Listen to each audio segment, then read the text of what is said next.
جو لوگ ایمان لائے اور عمل نیک کیے ان کے لیے خوشحالی اور عمدہ ٹھکانہ ہے۔ تو امام ابن القیم الجوزی نے نمازیوں کی 5 قسمیں بیان کی ہیں کہ 5 طرح کے نمازی ہوتے ہیں۔ نمبر 1 مفرط، مفرط توئے کے ساتھ، افراط سے، اپنے نفس پر ظلم کرنے والا، جو نماز کے اوقات، حدود اور ارکان اور وضو وغیرہ کا نقصان کرتا ہے، یعنی پڑھتا ہے لیکن اپنے پہ ظلم کرتا ہے، یعنی پڑھ کر بھی حاصل کچھ نہیں کرتا۔ دوسری قسم، جو نماز کے اوقات، حدود، ارکان اور وضو وغیرہ کی حفاظت کرتا ہے لیکن وسوسوں کو دور کرنے میں زور نہیں لگاتا، یعنی اس بات کی کوشش نہیں کرتا کہ وہ وسوسوں سے بھی چھٹکارا پائے، یعنی خشوع نہیں ہے، ظاہری ارکان تو وہ پورے کر رہا ہے لیکن دل اس کا پوری طرح متوجہ نہیں نماز کی طرف۔ تیسری قسم کا نمازی وہ جو اس کے حدود اور ارکان کی بھی حفاظت کرتا ہے اور افکار اور وسوسوں کو دور کرنے میں بھی ہمت صرف کرتا ہے۔ تو ایسا شخص چونکہ اپنے دشمن کے ساتھ جہاد میں مشغول ہوتا ہے کہ وہ دشمن اس کی نماز کی چوری نہ کر سکے، شیطان دشمن ہے نا جو آ کے ہمارے خیالات چراتا ہے، ہمارے خشوع میں خلل ڈالتا ہے، وہ آ کر ہمارا قیمتی خزانہ لے جاتا ہے۔ یعنی اسی وقت میں ہم بہترین نماز پڑھ سکتے تھے لیکن اس نے ہمیں پورا فائدہ نہیں اٹھانے دیا۔ اس وقت میں ہم زیادہ یکسوئی سے کام کر سکتے تھے لیکن اس نے آ کے اپنا حصہ لگا لیا۔ وقت بھی تو دولت ہے نا، ایک لمحہ بھی دوبارہ نہیں ملتا۔ تو یہ شخص، کون شخص جو پوری کوشش کے ساتھ وسوسوں کو دور کر رہا ہے اور دشمن کو بھگا رہا ہے اور اپنے مال خزانے کی حفاظت کر رہا ہے، اپنی نماز کی حفاظت کر رہا ہے، ایسا شخص صرف نمازی ہی نہیں مجاہد بھی ہے، جو فی سبیل اللہ جہاد کر رہا ہے۔ یہ بھی ایک جہاد ہے، اپنی نماز کی حفاظت کرنے کا۔ قرآن پاک میں آتا ہے نا والذین ھم علی صلاتہم یحافظون۔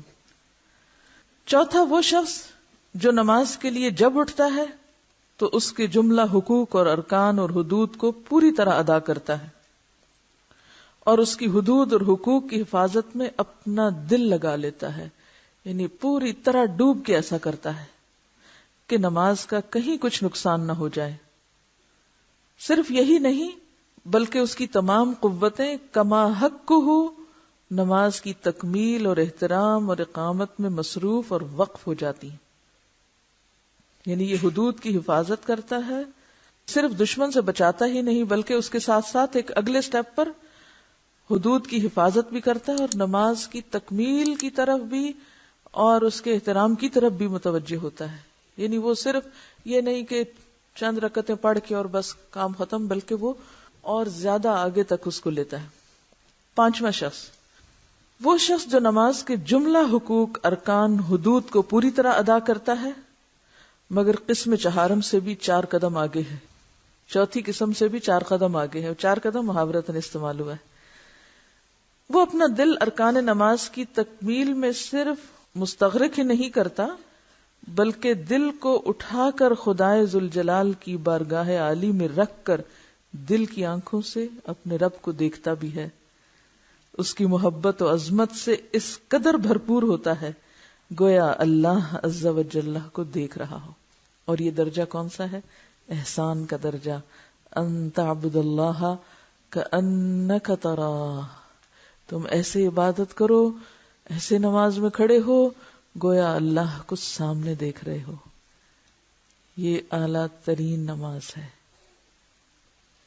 اب آپ اپنے آپ کو ان 5 میں سے کسی ایک مقام پہ کھڑا کر سکتے ہیں۔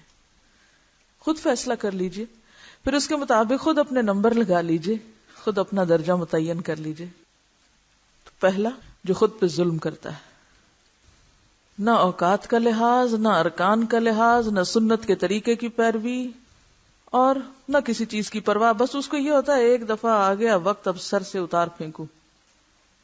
دوسرا وہ جو ظاہری چیزوں کی تو بہت حفاظت کرتا ہے، وضو بھی پورا ہے، ارکان بھی، طریقے بھی، لیکن وسوسے نہیں دور کرتا۔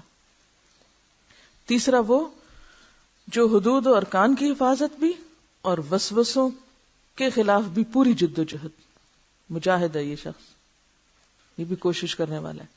چوتھا وہ جو نماز کے حقوق، ارکان، حدود کی حفاظت بھی کرتا ہے، ان کو ادا بھی کرتا ہے، بلکہ وہ نماز کی تکمیل اور نماز کے احترام میں بھی مشغول رہتا ہے، یعنی نماز کے وقت سے پہلے اور نماز کے بعد بھی اس کی جو توجہ ہے وہ اس پر رہتی ہے کہ میری نماز کیسی نماز ہوگی۔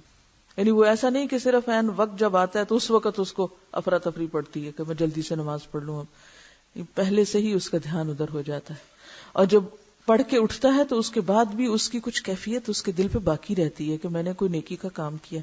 کچھ لوگ تو ایسے ہوتے ہیں نا کہ ایک دم سوئچ آن آف کر لیتے ہیں، اچھی محفل میں ہوئے تو رو رہے تھے، اٹھے تو کہہ کے لگا رہے تھے، نماز پڑھ رہے تھے تو رو رہے تھے، نماز کے بعد اٹھے تو ویسے ہی غافل، اٹھا پھینکا سب کچھ۔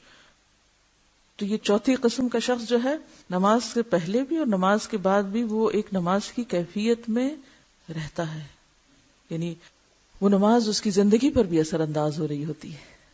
وہ نماز کو ایک سپریٹ اینٹیٹی کے طور پہ نہیں لیتا کہ بھائی یہ میرا خانہ نماز کا ہے اور ادھر میں اللہ کا بندہ ہوں اور ادھر سے نکلتے ہی میں نفس کا بندہ ہوں یا دنیا کا بندہ ہوں۔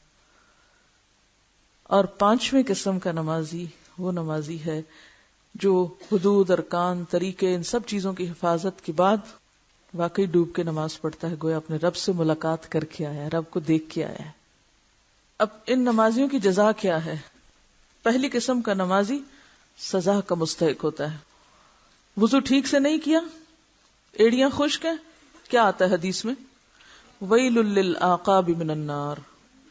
پھر اسی طرح ویل للمصلین الذین هم عن صلاتهم ساہون، ہے نا سزا کا مستحق، قرآن اور حدیث دونوں بتاتے نا، دلیل ہے نا پیچھے۔ دوسری قسم محاسب۔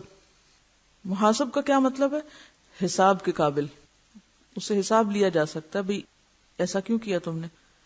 تیسری قسم مکفر عنہ۔ مکفر عنہ کا مطلب کیا ہے؟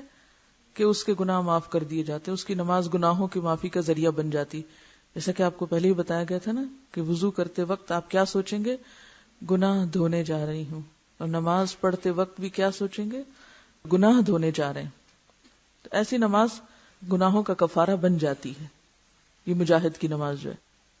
چوتھی نماز، اس نماز سے گناہ معاف ہونے کے بعد ثواب بھی ملتا ہے، مصاب، مصاب سے کے ساتھ، یعنی ایسا شخص صرف نماز پڑھ کے ثواب ہی نہیں کماتا بلکہ جزا بھی پاتا ہے، انعام بھی لے کے لوٹتا ہے۔ یعنی ایسا شخص محض میدان جنگ میں دشمن کو ہراتا ہی نہیں بلکہ مال غنیمت بھی لے کے لوٹتا ہے۔ فانقلبوا بنعمت من اللہ۔ اور پانچویں قسم کا شخص مقرب ہوتا ہے، مقرب، اللہ کے قریب ترین، اس سے اللہ تعالیٰ کا قرب بھی حاصل ہوتا ہے، اور واقعی نماز اس کی آنکھوں کی ٹھنڈک ہوتی ہے۔ یہ کیوں حضور صلی اللہ علیہ وسلم نے فرمایا کہ جعلت قرۃ عینی فی الصلاۃ، میری آنکھوں کی ٹھنڈک نماز میں رکھ دی گئی۔ وہ آنکھوں کی ٹھنڈک کس چیز سے نصیب ہوتی ہے؟ وہ اللہ کے دیدار سے، یعنی مانوی دیدار مراد ہے اس سے۔ اب ہم میں سے کتنے لوگ ہیں کہ جن کی نماز ان کے لیے باعث راحت ہے، آنکھوں کی ٹھنڈک ہے، اللہ کے قرب کا ذریعہ ہے؟ ہم سب اپنا اپنا حساب کریں۔ ان قسموں کو سامنے رکھ کے اب نماز کا طریقہ سیکھیں، کیونکہ ہم میں سے اکثر لوگ جب انہیں نماز کے طریقے پہ بات کی جاتی ہے تو وہ کیا کہتے ہیں؟ اتنی کیا ریجیڈیٹی، یوں پاؤں نکالو، دایاں نکالو، بایاں نکالو، ہاتھ اٹھاؤ نہ اٹھاؤ، فوراً اس پہ آ جاتے ہیں نا۔ کیا فرق پڑتا ہے دوپٹہ باریک ہے موٹا ہے؟ کیا فرق پڑتا ہے سجدہ اوپر ہے نیچے ہے؟ کوئی فرق نہیں پڑتا۔ کیوں نہیں فرق پڑتا؟ فرق پڑتا ہے۔ اور آپ ماشاءاللہ ینگ ہیں، ابھی عمر ہے کہ اپنے جسم کو موڑ لیں اسی طرف، اور اسی وقت سے بھرپور فائدہ اٹھائیں۔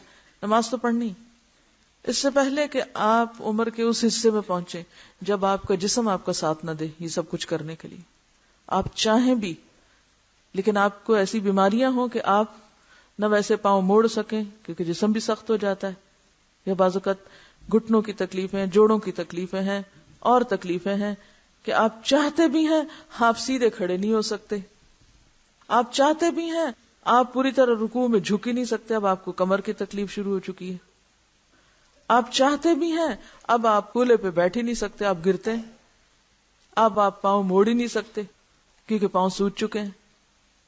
تو اس سے پہلے کہ ایسی مصیبت میں پڑے، ابھی وقت ہے، اس وقت کو غنیمت جانے، ابھی سے کوشش کر کے سٹیپ بائی سٹیپ اپنی عادت درست کر لیں، تو انشاءاللہ العزیز جب نیت میں اخلاص ہوگا، جب نبی صلی اللہ علیہ وسلم کی سنت کی پیروی کا شوق ہوگا تو اللہ تعالیٰ دل بھی کھول دے گا، ورنہ تو تعصب کچھ بھی نہیں کرنے دے گا۔